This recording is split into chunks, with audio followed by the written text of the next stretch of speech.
प्राचीन काल से ही संसार में हमारी मूल पहचान के दो प्रमुख आयाम रहे हैं, कृषि कर्म और दर्शन संस्कृति। त्रेता काल में मिथिला सम्राट जनक शिशु माँ सीता की प्राप्ति खेत में हल चलाते हुए भूमि से निकले घड़े से हुई थी, जबकि उनके बारे में अष्टावक्र जैसे अपने समय के सबसे बड़े दार्शनिक चिंतक थे। द्वापर काल के श्री कृष्ण धर्म नीति दर्शन से लेकर कूटनीति चिंतन तक के सर्वोच्च प्रतीक पुरुष हैं। जबकि कृषि यंत्र धारण करने वाले उनके भ्राता बलराम तो हलदर कहे जाते हैं। हमारे संपूर्ण सांस्कृतिक जीवन व्यवहार में कृषि कर्म और दर्शन धर्म की अनोखी जुगलबंदी है। मकर संक्रांति भी इसी की परिचायक है। यह सूर्य के उत्तरायण हो, मकर राशि में प्रवेश और खेतों से घर पहुंचने नवान्न नई फसल के उत्सव का पर्व है।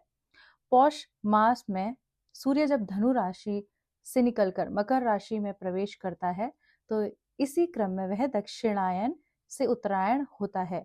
हमारा देश उत्तरी गोलार्ध में है, इसीलिए सूर्य की गति दशा का यह परिवर्तन हमारे यहाँ दिन को क्रमशः बड़ा और रात के आकार को छोटा करने लगता है।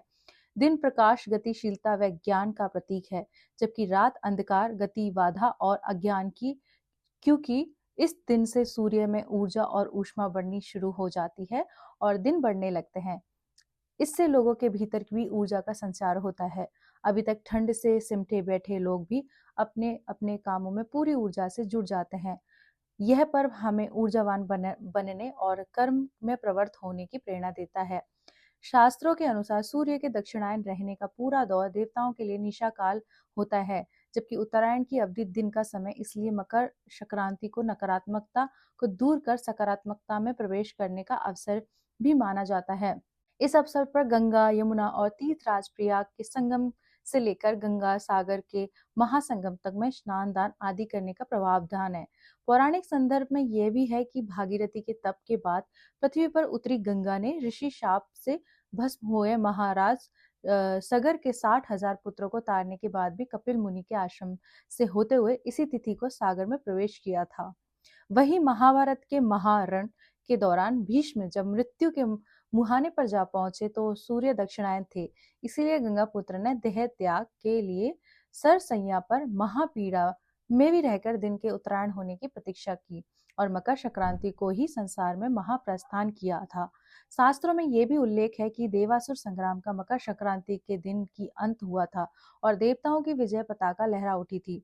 सूर्य के अंदर ऊष्मा की प्रचुरता होने से लेकर इन सभी प्रसंगों से हमें यह प्रेरणा मिलती है कि नकारात्मकता का अंत करके हमें सकारात्मकता ऊर्जा के प्रकाश को अपने भीतर धारण करना है। इसके लिए हमें सद्गुणों की सर्वोच्चता प्रतिस्थापित करनी होगी। एक अन्य संदर्भ के अनुसार सूर्य आज के ही दिन अपने पुत्र शनि से मिलने उनके घर जाते हैं।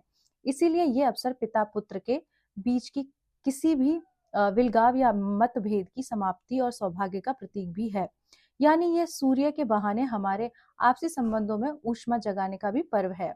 मकर संक्रांति ही एक ऐसा पर्व है जो देश में कई भिन्न नामों से मनाया जाता है। पंजाब का पर्व लोहड़ी, बिहार यूपी का खिचड़ी, तमिलनाडु का पोंगल या असम का माघ बिहू, नेपाल का माघ संक्रांति या सूर्योत्तरायण कृषि संस्कृति को समर्पित होता है।